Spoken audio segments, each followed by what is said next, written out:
Hello, everyone. I'd like to welcome everyone joining us. If you're joining us across the Asia Pacific, good morning to you. If you're out of the US, depending where you are, good evening. And of course, over in Europe, why are you still up? It's quite late. My name is David Ingles. I'm from Bloomberg. Welcome to World City Festival. I think I'd like to start off by, and as you can probably see, acknowledging the help of the peninsula today and giving us this beautiful space, the presidential suite, for today's discussion.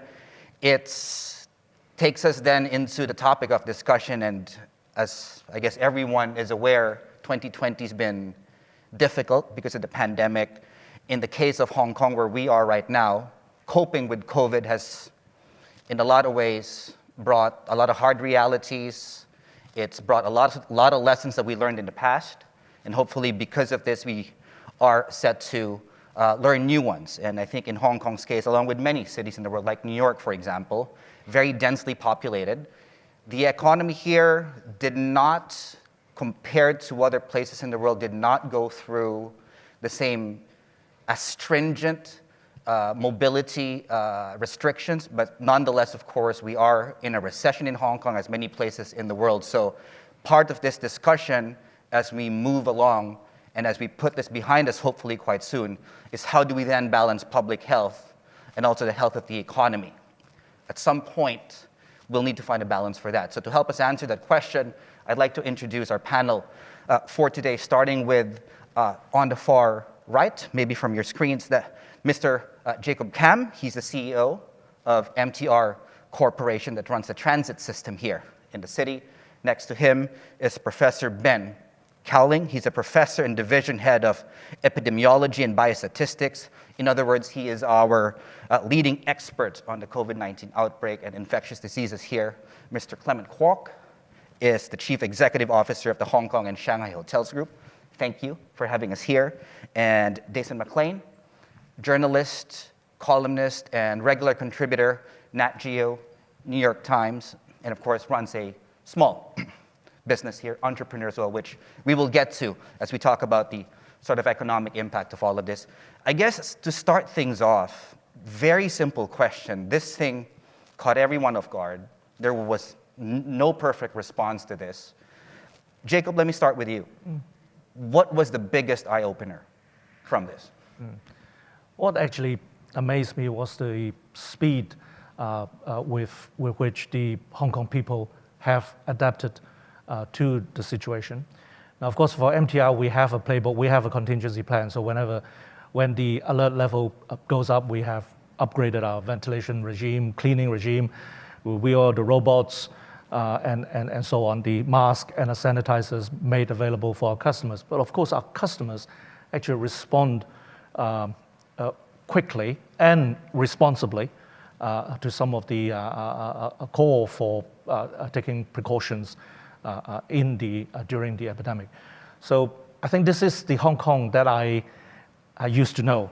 They are flexible, responsive to situation, and take actions. Ben?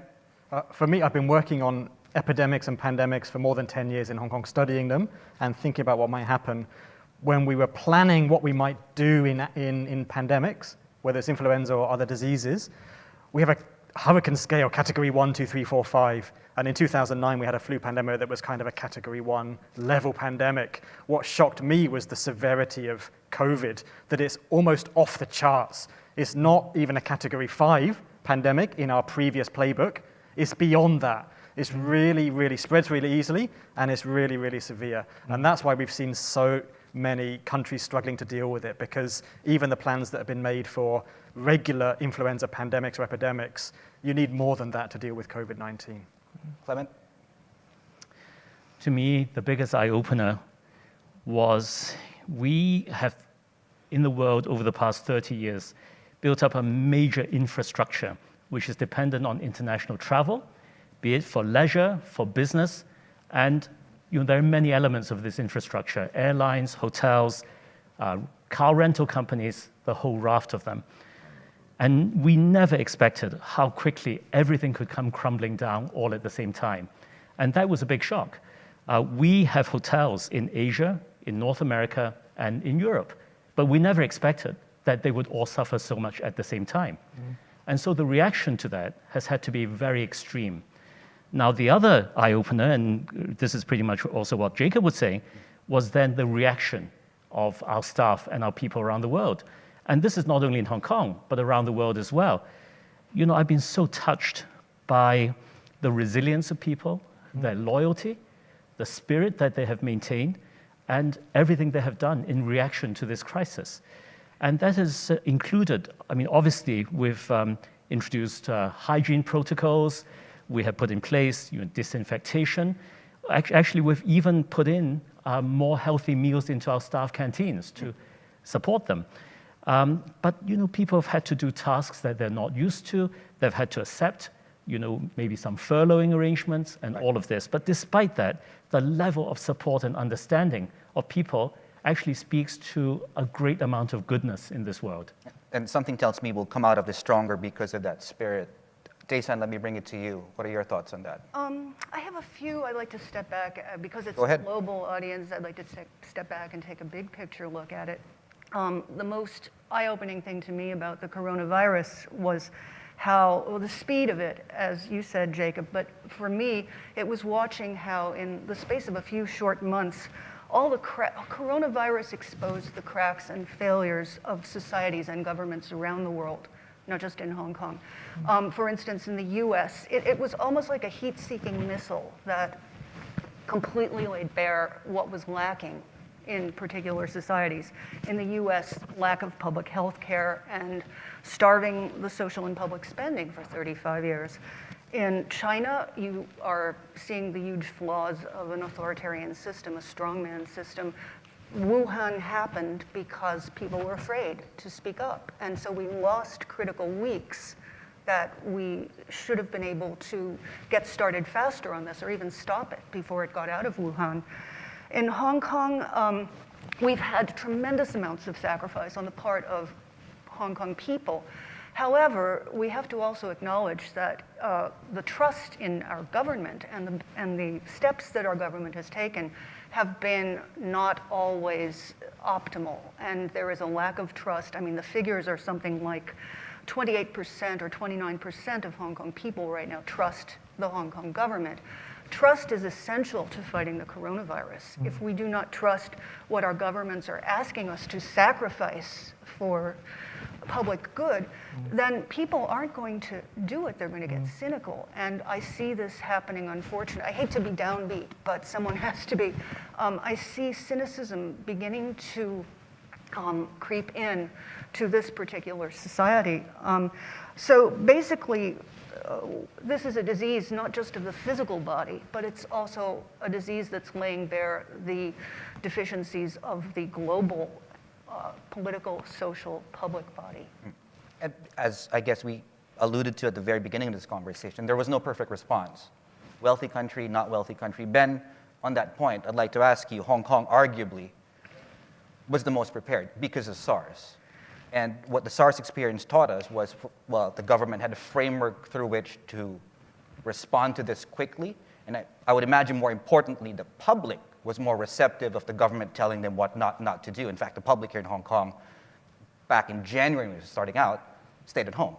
Your thoughts on what new thing we learned from this to build on what we learned in SARS? So I think going back to SARS, Hong Kong people learned a lot about what an epidemic can do to a community, the impact it can have. In SARS, we only had 1,700 something cases, 300 deaths. Already we've seen COVID go far, far, far beyond that. But I think the memory of SARS meant that in Hong Kong, we built up capacity, we built up preparedness, we were ready for something like COVID, and the response was immediate back in January. Even before the government started taking actions, people had changed their behaviors as a response to that. Going forward, I think a lot of parts of the world, other places, are going to look to Hong Kong for those lessons we learned from SARS, how we did prepare better for COVID-19, how we've been able to handle COVID so much better than many other parts of the world. And so then the next time, they will be better prepared, just like we have been for COVID. Jacob, anything in particular that you think the Hong Kong government did exceptionally well that many other governments should pay attention to? And equally, of course, where is there room for improvement? Well, I think the overall resilience to pandemic a situation like this require the whole of the community to work together. So it's not just only a government placing the requirements, the direction, supported by policies, but at the same time, people, as Daisann pointed out, people have to trust the government and make the necessary sacrifice to actually to keep the disease under control.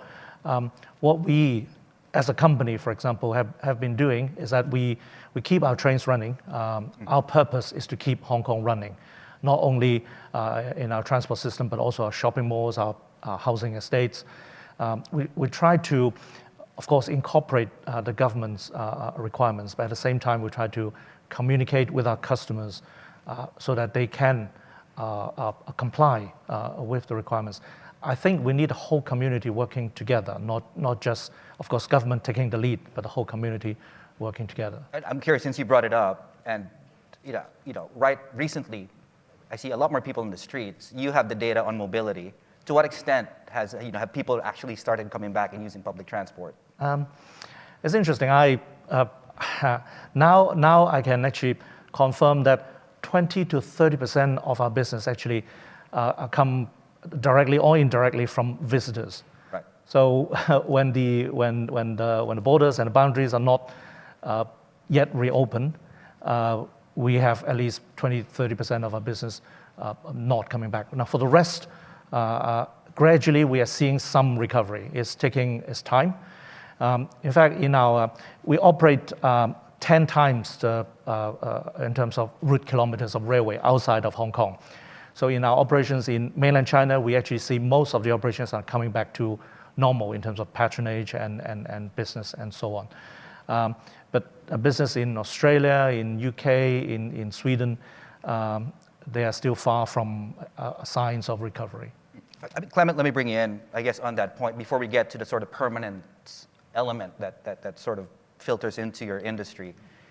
You guys are present pretty much in not all big cities, of course. You guys are very selective in where you go.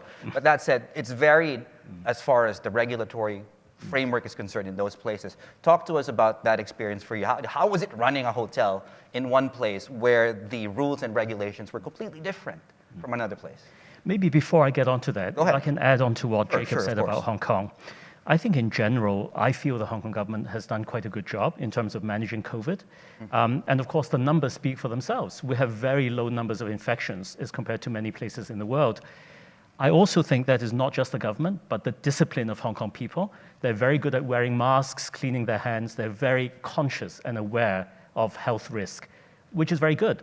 And because of that, actually, if you look at Hong Kong at the moment, in terms of local activities, okay, maybe the health experts might say there's a bit too much going on, but life is pretty normal in Hong Kong. People go out, people pursue their leisure activities, restaurants are full and so on, and we're not seeing many cases. However, from my point of view, of course, being in the travel industry, and of course, we care very much about human lives, we have to be very careful. But I do think that we have to strike a balance between health risk and employment and keeping the economy alive.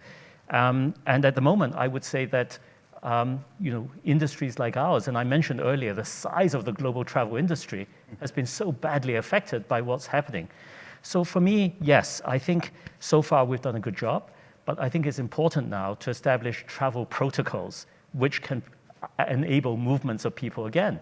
And for us in Hong Kong, actually, the most important market is mainland China. Right. And to the extent that we could have travel bubbles or travel protocols, and I think issues that have to be addressed include the ease of arrival in Hong Kong, testing by all means, but how it's tested, can it be quicker? Can we have some modifications in terms of quarantine requirements? Right. And what would enable some travel to start moving again? Of course, we welcome the news that there will be a travel bubble in Singapore or between Singapore and Hong Kong. But that's not enough. We need to work further on that. It's a good start, and I'm glad you brought that up. So yesterday, just to bring this up on the show, we had the Hong Kong Tourism Board join us, and obviously their mandate is to promote Hong Kong as a destination for tourism. And this exact same topic came up. People are not going to wait 12 hours at the airport even if the travel bubble is open. So things like testing needs to be improved. I want to bring you into this, Daisann. You're an entrepreneur in the tourism industry. Talk to us about that experience. And we were talking right before this started, it might no longer be viable for you. Yeah, well, actually, I think that there's existing this idea in tourism globally that we're just going to have to wait it out and we're going to be able to go back to the way things were. Actually, I think that COVID is causing us to rethink and reset our idea about what travel is, what it should be. It's forcing ourselves to ask ourselves seriously, why are we traveling? Are we doing it for status, consumption, entertainment, or novelty? I think that in the future, our travels are going to have to be fewer and more purposeful. And the travel industry, unfortunately, as we've known it, this mass market, TripAdvisor, 65 million visitors coming into Hong Kong every year, we can't go back to that. It's madness. It shouldn't come back like that because we're facing a future of, it's just not sustainable going into the future. And COVID has quickly made it very, very clear in a short amount. That's what I was telling you about, the way that COVID has just rushed into the cracks of our existing society and culture and laid bare what we can do going into the future and what we can't do. I think the idea that in Hong Kong, we're going to go back to tens of millions of visitors a year coming into Hong Kong. That's just not going to work. Millions of people going around the world for business, for especially the mass market tourism. I think the mass market tourism is, and I know that this causes a lot of economic pain. I know that 10% of global GDP is tourism. 12% of Hong Kong's GDP is tourism. People are hurting, including myself. I have lost my business and my livelihood because of COVID. But I also recognize that we have to rethink what tourism is going to be in the world going forward. I'd like to, Clement, if you want to say something, I go ahead. take issue with that. Well, of course you have to. Well, not only because it's my business, but we have seen the aspiration of people to travel. And you're not only talking of high income earners or high wealth people. Here in Hong Kong, I know people who are in quite sort of menial level jobs whose aspiration is to travel. And, even examples like, people I come across, who are engaged maybe, in our spa or the golf club and so on, people aspire to travel. So I think that aspiration continues. Now, if you apply that to our sector, which is the high end, we do fundamentally believe that there will continue to be a desire for enjoyment and luxury. By the way, I do agree that a lot of business travel, the substance of that may change a little bit because people have discovered video conferencing that works for them. Maybe there's not so much need to jump on a plane every time you have a meeting, and I think there'll be some changes in that. Actually, our belief is that in general, people will continue to aspire to travel, but particularly at the luxury end, because you're providing a very special experience, we think that that demand will come back. Now, of course, you have to offer the right product, because people's tastes and requirements and desires will change over time, and it's important to provide a product that people want. But for instance, if we're talking about COVID, we will see that in mainland China, where we have actually very nice hotels in both Shanghai and Beijing. Actually, with the easing of restrictions, there has already been a tremendous return of business, to the extent that Peninsula Shanghai has been enjoying 70 or 80% occupancy because domestically people are coming back to avail themselves of their service. Well, that's the other point that I was hoping to bring up, but since we're talking about it already, I mean, what part of this, once this goes away, and I have a lot of contacts and friends in China, and the mindset is it's done, that's done, we're back to normal. To what extent is this back to normal, and to what extent are permanent changes about to take place in the industry? For us, maybe we're a little bit unusual in the sense that our company has always been very long-term looking. You might be aware that whereas many companies offer management contracts, we don't. We are owner-operators of all of our assets, and we're always looking at a 100-year horizon. Now, if you're looking at a 100-year horizon, you have to be prepared for ups and downs and have the staying power to go through the ups and downs. And so therefore, we fundamentally do not believe that we're going to make many changes to our product. We think that that product is sustainable, the demand is going to continue. However, at the margin, as we've discussed, there will be some aspects of the travel industry that will have some changes. I mean, for a start, we might see a contraction in supply in some areas. There may be less airlines available, less hotels. You know, the financial viability of some of the businesses may be affected, and so there may have to be some adjustments. Now, what that is going to do to, for instance, the pricing of travel, will it become more expensive and less accessible, as maybe possibly suggested earlier, because of the changes in the economic balance? Right. And that is something that we'll have to see. But I do believe that the fundamentals of what people are looking for, which is attention, personalization, service, experience, I think the world has gotten used to desiring those things, and I believe that desire will continue. Jacob, I don't want to bring you in, but in a couple of seconds, because in a few minutes, in fact, we are going to open the floor to your questions. So at this point, I'd like to invite everyone who's watching, please get your questions in. I'm sure you've thought of a few. Please get them in, and we'll try and get them, of course, to our panelists. Let me bring you in again. What changes permanently with your specific industry, public transport, and how does that influence things like investment decisions, where I should invest next, in what part of the business I should be investing? In fact, we have noticed that there have been changes in traveling pattern. Okay, people they're now more flexible, working from home and going to work, at flexible hours and so on. I believe this will probably stay even after the pandemic. Now people have discovered that technology could actually help them to optimize their travel. In fact, for example, our apps could now provide real-time information about their traveling, about crowding. So people could actually plan their journey on a dynamic basis to, for example, to avoid crowding time during travel. So there will be some permanent change in the lifestyle of our citizens in their daily lives. We also notice that probably not because of pandemic, but even before the pandemics, there is a heightened awareness of the climate change, the climate situation. So we, in some of our operations that involve intercity trains, we notice that people are now cutting down flights. They would prefer to take, if they have to travel, they will take a more environmentally friendly mode of transport. That is also happening. I believe that will have an impact in the future when Hong Kong is reopened, when we are connected to other places. Environmentally friendly modes of travels will be more popular. Right. Ben, the other interesting part to all of this, we look back at the experience and the economic health comes into play. Obviously, it's very hard to strike a balance between public health and the health of the economy. In fact, we did a story at Bloomberg, just to get that in here, that more people are going to die this year from hunger than COVID, and not to obviously cast any shadow on that. But that said, two-part question here. What would you suggest that balance be? And the other part to that question is, did we get lucky that COVID was not as deadly as other diseases like MERS or smallpox? And if that is the case, does that equation change?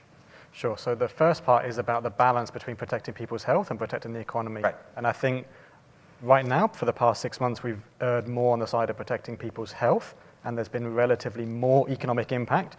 And there's inequality everywhere in the world. In Hong Kong, we have inequality. And it's often the least well-off people, the lower income segment of the population that suffer the most from COVID. And when there's unemployment, it increases in that group first. And we're going to see long-term impact on people's health of the policies that have been put in place in the last 6 months. I think we do need to find a balance going forwards. We can't shut cities down for the long term. Hopefully we'll have a vaccine and then things can start to get back to normal. But we really do need this balance between protecting people's health and keeping the economy running, keeping society running, keeping people employed, and so on. For the second question, sorry, could you remind me? If COVID had a mortality rate in the very low single digits, if it was any higher, say double digits, does that equation change? Or do people change that themselves, that they would just stay home? I've been studying infectious diseases for many, many years, and pandemics for many, many years, and COVID is about the worst combination of a virus that's easy to transmit and still very severe. Actually, if it had been as severe as MERS, it wouldn't have had the chance to spread as widely as it spread. It would be much easier to find it. And actually for SARS, in Hong Kong, we controlled SARS pretty effectively because it was so severe. We could identify all the cases, isolate them, trace the contacts, quarantine them. We didn't need to worry about silent transmission in the community, people traveling with asymptomatic infections and so on, because they didn't happen. So it's really the perfect, or for the virus, it's the perfect combination. That was really the most dangerous type of virus that we've ever seen, I think. Daisann, I'm sure you've been thinking about saying something. Want to chime in on that? Oh, just a couple of things. I wanted to add to something you said earlier about SARS being the great experience and what Jacob was saying about Hong Kong people really pitching in and doubling down on hygiene, wearing masks all the time. We've had this tremendous response from the public. But it actually goes back further than SARS. And I wanted to bring this up because this is a conference about cities. Built into the DNA of every city globally are certain components. And Hong Kong's response to disease has formed it and shaped it pretty much since Hong Kong was founded in 1841. The fact that we have distinguished epidemiologists like Dr. Cowling in Hong Kong is because we had the bubonic plague at the end of the 19th century. Hong Kong government, the British government of Hong Kong, doubled down on hygiene, on public health. We started research centers. The bubonic plague bacillus was discovered here. So over history, Hong Kong has an extra large amount of its DNA invested in things like public health. We've got a huge bureaucracy of public health as well as a hospital system. So when COVID hit here, the combination of this bureaucracy, this public health system that we had in place, the infrastructure of public health was already here to support what the people were doing. So when you talk about did government in Hong Kong, were they the ones that actually it was already in place and they just had to help with the mechanism. Now you asked about the balance between economy and public health. There's a mechanism that I think at Cambridge that they came up with called suppress and lift. Have you heard about this? Hong Kong's government has largely been following the suppress and lift model. It's pretty evident from the title what it is. When you have high numbers of infection, you suppress public activity in different forms. When the infection is going down, you lift those restrictions. So the problem, it's a great model, but there's no exact formula for it. And who decides what you suppress, when you lift? It's the governments that do. And that's why you need to have this public trust in place. The way it's been working in Hong Kong is that people themselves have been self-policing. And we've got a sort of wildly inconsistent actions on the part of the government. So we have, for instance, right now we can go to a karaoke bar, possibly the most terrible place to be in the middle of a COVID-19 pandemic. You're in a closed room with poor ventilation and everybody, my God, is singing. But our beaches are closed. And we don't allow assemblies of more than 4 people. And that's, of course, being unevenly policed.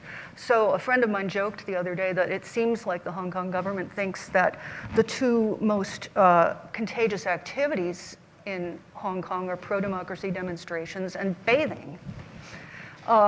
Anyway, as far as the economic activity goes, of course we have to put that back, but we can't think about putting back what there was before. And that's why when you say, I do appreciate that this is a beautiful business, they're beautiful hotels, you want people to enjoy luxury, it is a human aspiration, but unfortunately, we're not going to be able to put it back the way it was before. We're going to have to take our aspirations and modify the practices that we have.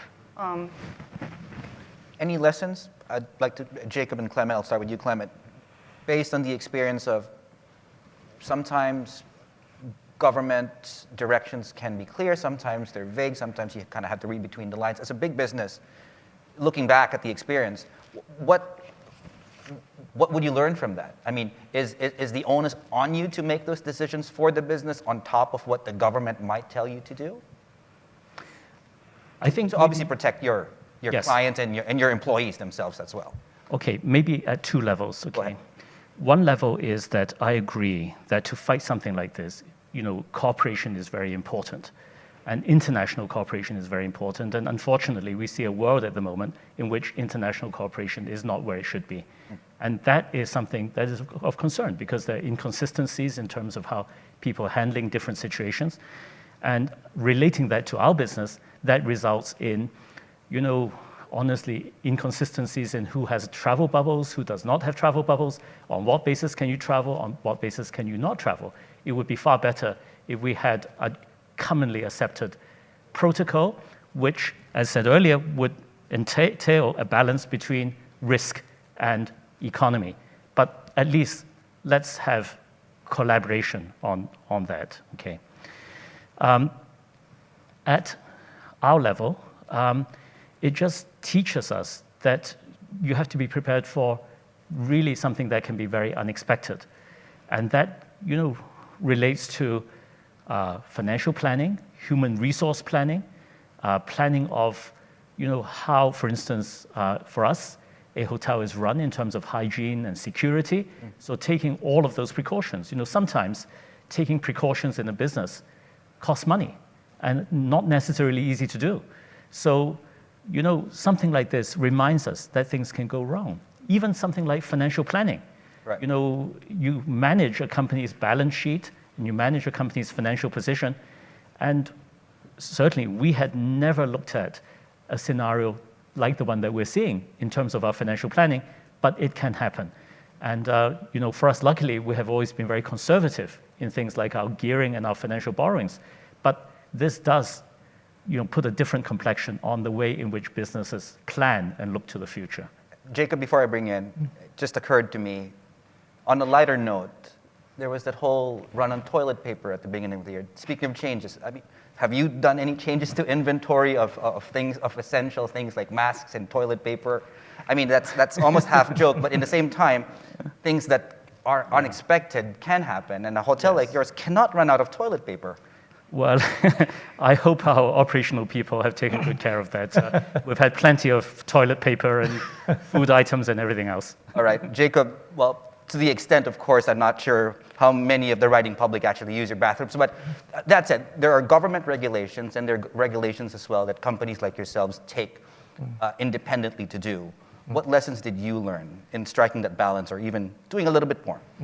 Well, our purpose, of course, is to keep Hong Kong running, and as Clement pointed out, we also look at the long term. Our infrastructure is a long-term investment. So during this difficult period, although we suffer along with Hong Kong, but we have tried to do our parts. We have given a 20% discount to fare. We have given significant rental concessions to our tenants in the station shops as well as the shopping malls, really to hopefully to share the load with our customers and with our business partners, really to go through this. And we will continue to invest into building new lines, in upgrading our services, and hopefully in the recovery stage after the pandemic, these investments will help to boost the recovery of the economy. Ben, we were all speaking right before this started, travel bubbles, and how do we manage getting that in as soon as we can with the possibility, and I'll bake in one of the questions coming here from the audience, the possibility of a fourth wave, or a fifth wave, whatever you want to call it. So even if we have a fourth wave in Hong Kong, we'll still have a very, very small number of infections, most likely in Hong Kong. In our third wave, we had about 5,000 infections. In a population of 7 million, it's still a very small number. So we could still operate a travel bubble successfully with other parts of the world that have similar risks, whether that's Singapore or other parts. I think mainland China is going to be sensitive about allowing travelers from Hong Kong when we have cases. Looking forward, I think we need to think about risk and benefit. So if we have a travel bubble with somewhere like Singapore, where there's very, very few cases, it really doesn't pose a risk to us in Hong Kong. We already have domestic infections at a small rate, and if we had one from Singapore, and luckily it would just be one more to add to a number of local infections, when we test on arrival, we already know we pick up the majority of infected travelers anyway, probably 60%. So travel bubble makes a lot of sense from places in the world that are low risk, but I'm not sure we're ready to accept travelers from around the world yet. Maybe in 6 months or 12 months' time, we can really go back to having global travel again. What would be tangible steps that you would advise both governments, if you could, to get that in place? We were having this conversation, 14-day quarantine, for example. So you mentioned that kind of doesn't make sense. Yeah, so when we test people on arrival, if everybody's testing negative, there's really not much chance that someone's coming in with infection, because we know about 60% of infected travelers would test positive on arrival. So if you have a whole flight of people that are negative, it's likely that there's not going to be someone on the flight who's incubating infection. And if that's consistently happening over time, then it really does make sense to allow those travelers to come into the city, test negative on arrival, and then they're free to do what they like and keep an eye on the situation. So I think that may be the next step for us in Hong Kong. And because we're testing conditions like we're doing with mainland China, as far as I know, there have been many, many thousands of people coming to Hong Kong from mainland China in the past months, none of them testing positive. So why do we still require them to have 14-day quarantine? To me, it doesn't make sense when we know there's a really minuscule risk of anyone coming in from mainland China with COVID. I think we keep an eye on the situation. If we start picking up positives, then maybe we change a little bit.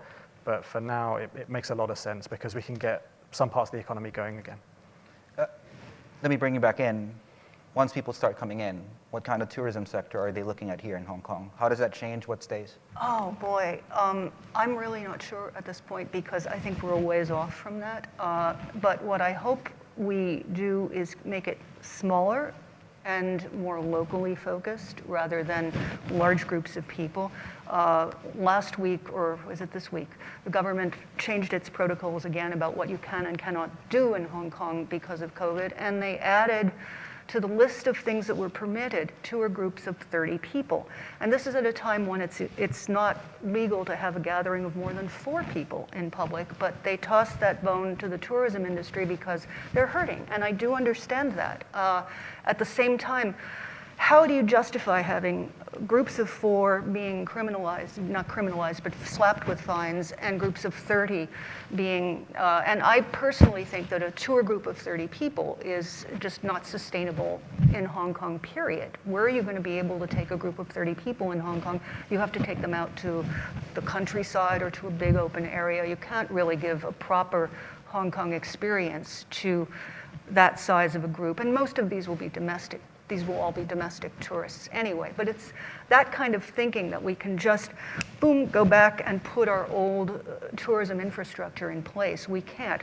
Now, what I see happening during this time is I see a lot of the smaller tour companies and even local initiatives coming up and using the skills that they developed as tour guides and tour creators to learn more about their communities and put on smaller human-scaled community activities and community festivals. And I think that as tourism begins to rethink and reset what it's all about, that we're going to start to see more of these very, very smaller scale initiatives, not just at the luxury level, but figure out a way to make them sustainable for average tourists of average income.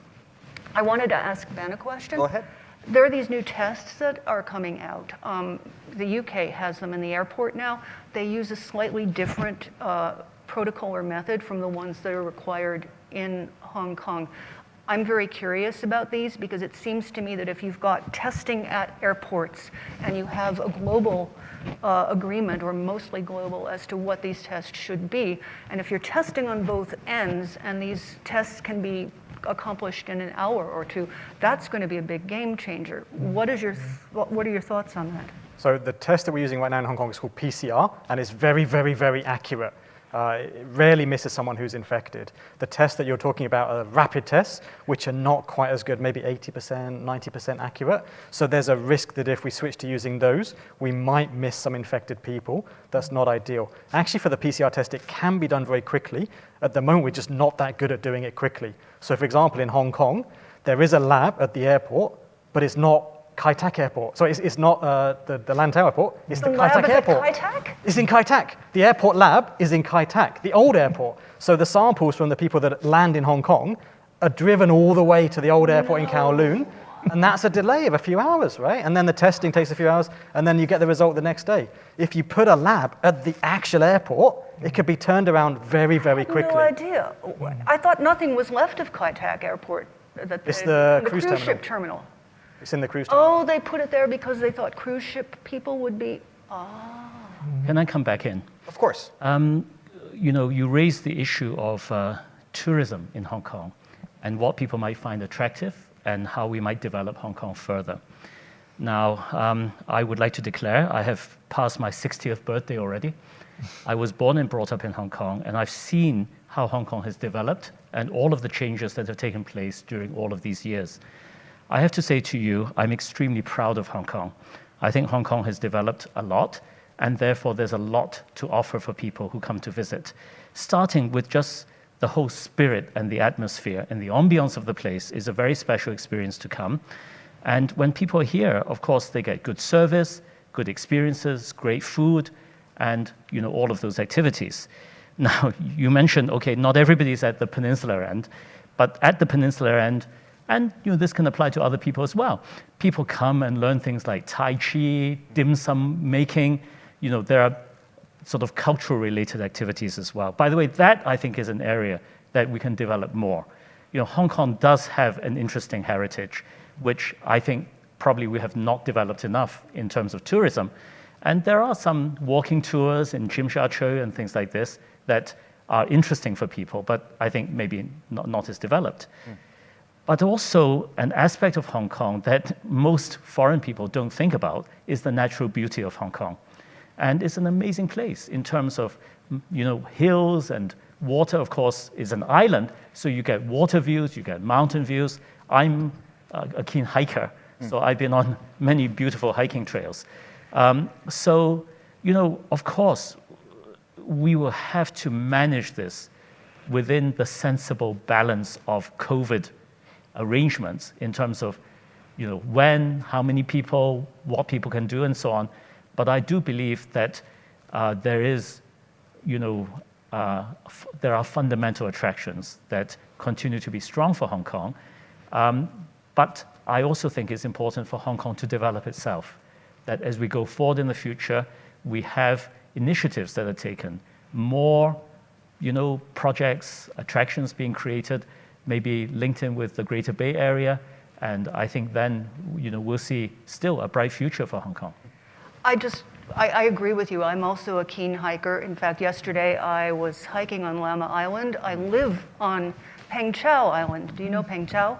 I've been there once, I think. I live on the island. I came not on the MTR today, but I came on the ferries. And I think, yes, that Hong Kong has beautiful natural locations to develop.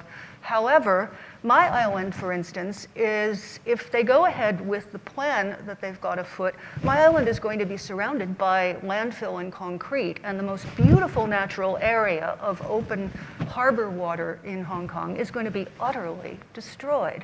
So I can't really accept the idea that, we certainly do need to develop our tourism here, but at the policy level, everything seems to be conspiring towards other priorities. I really hope that my island manages to survive the next 10 years.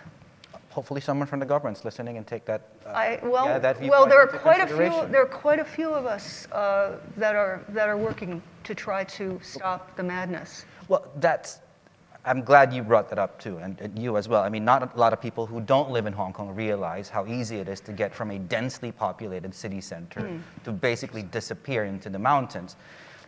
The concept of social distancing almost applies in that, if you could use that analogy, when you're in the city center, people are doing that. When you disappear hiking, then it's sort of just, people are just further from each other. Then the concept of social distancing, do you think the best practices should remain once we get past this?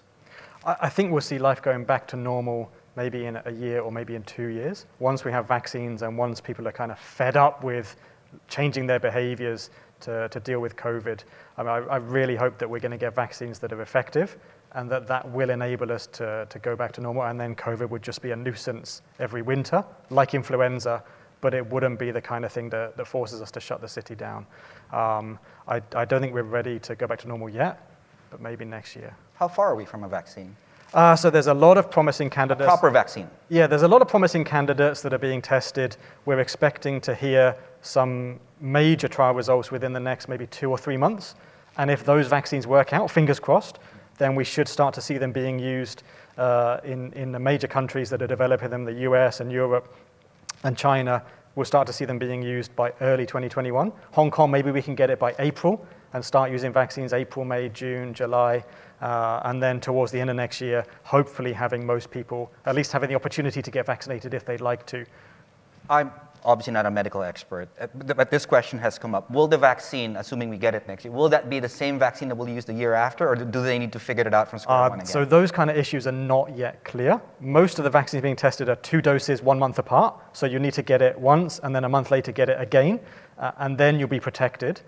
It's not clear whether you need to have a vaccine the following year or 2 or 3 years later, or if the vaccine will last for longer. Some of the vaccines that we use in children last for the full lifetime. Others, like the flu vaccine, you need it every single year. We'll have to wait and see. I think it's too early to say now what exactly would be the right strategy. But anyway, once we've had the first round of vaccinations, I think we will see people getting back to normal because they're kind of fed up with the social distancing, fed up with the travel restrictions, and will be able to go back to normal life without having the fear of what happened in New York in March and April with 20,000 deaths in a very short space of time. And you've obviously shown empathy to the balance between employment and what level of health risk that can be taken. My concern is if it takes a year or two, the damage on the employment side would be severe. Now, I'm also a member of the World Travel and Tourism Council, and they've been doing quite a lot of studies about the number of people employed around the world and the potential unemployment arising from that. And I think, as you probably know, WTTC has been making various representations to governments as well, advocating, if you like, a more relaxed balance, as it were. I'm just expressing the concern that a year or two, the fallout from that may be very, very severe by then, because what we're seeing in our industry are mass layoffs, everywhere.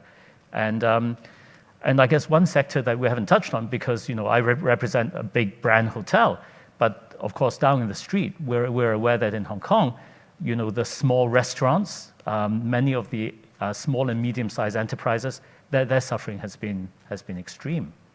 The conversation that, to your point, that we have, say, on Bloomberg TV, day in and day out, is whether the layoffs that there was a first wave of layoffs across the world up until about April, May. Since then, what we've gotten is from various companies, whether that's Disney or different airlines. We have a very good example of that in Hong Kong this week. Are announcements that have a little bit of a permanent element to it. In other words, once the economy bounces back, the pickup in job growth might not be as quick coming back. So I'd like to ask, in fact, both of you as businesses, given that there's just so many moving parts right now, when we get a vaccine, do we get a travel bubble, et cetera, do you guys have enough visibility right now to revert back to your pre-pandemic plans, whether that's expansion, investments, what have you, hiring? Jacob? In fact, when we plan forward, we don't plan to revert to the original plan. We have to consider as I reported earlier, there will be a permanent change in lifestyle, in traveling patterns, in work patterns, and so on, or even shopping patterns. So we will have to adapt to the new situation and go forward. We will continue to invest, but probably we'll invest more in terms of technology related provisions in our facilities, enable our citizens to basically to adapt to a new lifestyle. Clement? My business is very different from Jacob's. Although you might be aware, I used to work in Jacob's business. I was the finance director of MTR a long time ago. But whereas he carries 6 million, 7 million people a day, we have 300 hotel rooms, which is a completely different scale. So I would say that for our business, based on the confidence I expressed earlier, that in the long term, there will still be demand for super luxury services and products, that it is not impossible for us to return to where we had been before, provided the demand comes back. However, being able to foresee how long that's going to take Right. is difficult. And so, for instance, at the moment, we have some hotels overseas which are running at maybe 15% occupancy. Clearly, you cannot maintain the same establishment at that level, but we are hopeful that we can bring that establishment back. But that would depend on, how quickly things can recover. I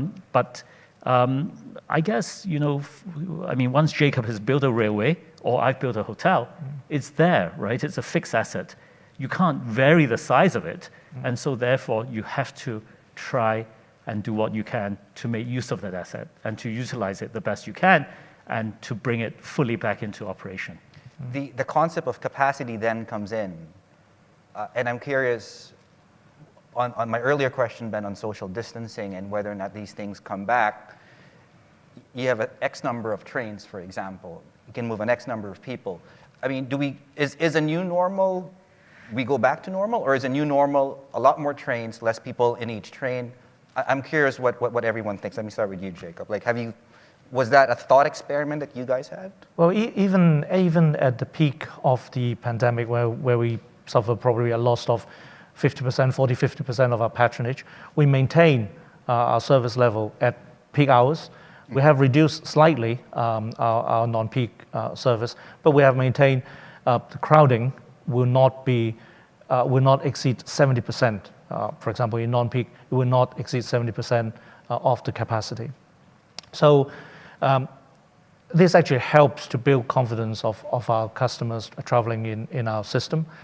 Now, in fact, people on average spend about half an hour in our system, and they don't stay at one place. They move from station, platform, trains, and then platform, stations, and out. So they are constantly on the move, and with the enhanced ventilation and cleaning, obviously they have confidence in using the facilities. Now, in the future, we will. I believe that we will probably have to keep up some of the cleaning and ventilation regime just to achieve a higher level of hygiene to enhance confidence in traveling. Ben, for one part of the question is, should we keep everything from cleaning stations, hand sanitizing stations in place? And the silver lining that's come up is, has this change in mindset that I need to wear a mask, I need to wash my hands, all these other things. Has that actually put to bed the usual flu, for example? I mean, are we getting evidence that people are getting less sick from other things because of what's happening? And should we keep those practices because of that? Sure. In Hong Kong, we haven't had a single flu case for the last 6 months, or there's almost no flu anyway in Hong Kong in the last 6 months. And I think now we recognize that if we were to face a heavy flu winter in some years' time, we could all be wearing masks. We hadn't really expected that people would be willing to do that, but now we will be. I think in general, for a general response, I think life will get relatively back to normal. I think will be changed because of the experience in COVID-19. Maybe we'll do things a little bit differently, but I don't think the government policies will still be in place in a couple of years' time. I think the governments will try and get things back to normal, and it's just our personal choices about whether we still travel, whether we wear a mask in daily life, and maybe we'll be more health aware, washing our hands more often and more conscious of people's health around us. You've written go ahead. Well, just quickly, I think also you've made me think about ventilation. We had that conversation before. I think that things like building codes, particularly with respect to ventilation requirements and standards, things like that, there's going to be a huge, just as the search for a cure for the virus has supercharged epidemiological research, so will the need for added ventilation and sanitation and security. There's going to be a whole new sector of the economy that is going to be quite vigorous in terms of coming up with new innovative designs so that we can go to a restaurant and feel safe without wearing a mask. Well, if I can comment on that, already what has happened for people like us is that we've invested a lot in various areas to do with environmental and sustainability. So things like air quality, something very focused on, types of filtration systems and all of that. Now, we've invested quite a lot. We have lots of standards and so on, but perhaps the consumer will pay more attention as well. They'll come along and ask, okay, what equipment or provisions do you have in a hotel to make me feel comfort that this is where I should be staying. And so, this is something I think that may become more of a factor. You know what's well ventilated? Wet markets. I love Does that change? I love And wet then you can also markets. chime in a bit later. Go ahead. I'm a wet market booster. I do a lot of my shopping in wet markets. This is where that started, though.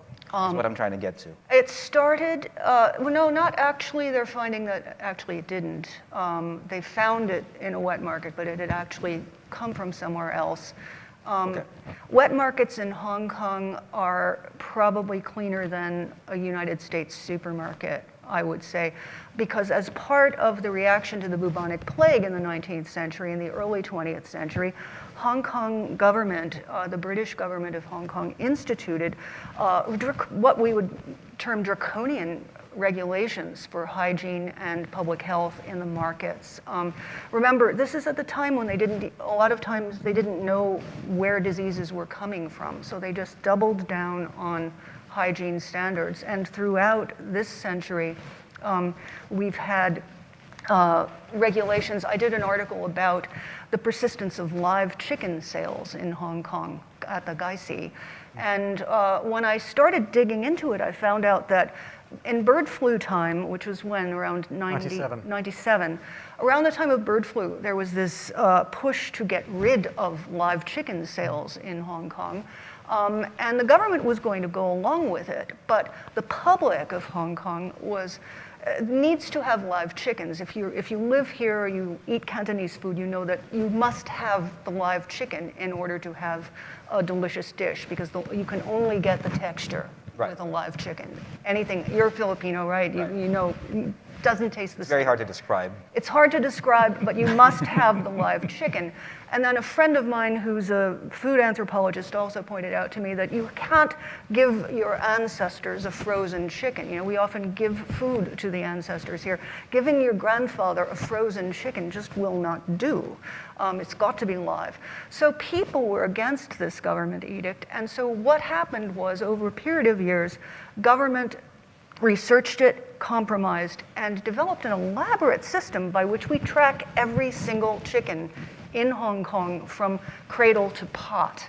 For instance, the chicken in the market that's alive cannot sleep in the market. It has to be killed before the end of the day. You cannot keep them overnight. The chicken regulations run to 50 pages, the live chicken regulations, and as I was reading them, it just made me think, wow, the regulations on chickens and the way they gather, the chickens are social distanced. A lot of the regulations for the chicken trade that developed out of the bird flu scare are quite similar to the ways in which humans are being regulated during COVID. So it's another example of how Hong Kong's bureaucracy already had a lot of the structure in place to track and trace, because we were already tracking and tracing chickens. And I'd like to invite everyone watching, of course, to read her article here in the New York Times, of course, talking about that as well, among other things. We're almost out of time. I think before I end, Ben, I'd like to ask you this question and everyone else right after. Well, in your case, because of people like you, and in what you do, we're better off right now for the next one. Are we prepared for the next one? Can we prepare for the next one? So I hope that we won't see anything like this in our lifetimes again. The last time we had something like this was the 1918 influenza pandemic, before any of us were born. Hopefully the next one wouldn't be for another 100 years, but we don't know. We do need to be prepared, and I think we've learned in Hong Kong that the preparation was worth it. All the money that we invested in the public health system, in the hospital system, in laboratory testing for test and trace, all of those kind of preparations have paid off now, and it's a worthwhile investment going forwards.